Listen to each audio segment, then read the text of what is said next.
Alright guys, so I'm going to show you how to reset your iPhone camera settings back to the factory default, just like when you first bought it.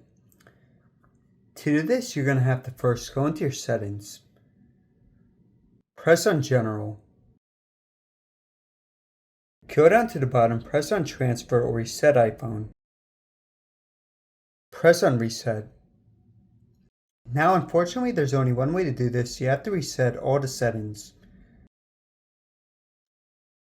Go and put in your passcode. This is not going to delete your data. Just for example, I'll take a photo. The photo will not be deleted.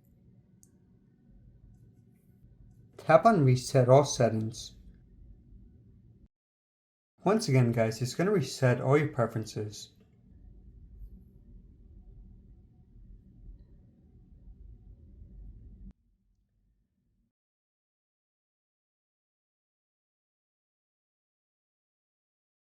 Now when I go into my photos, you see it's like the first time.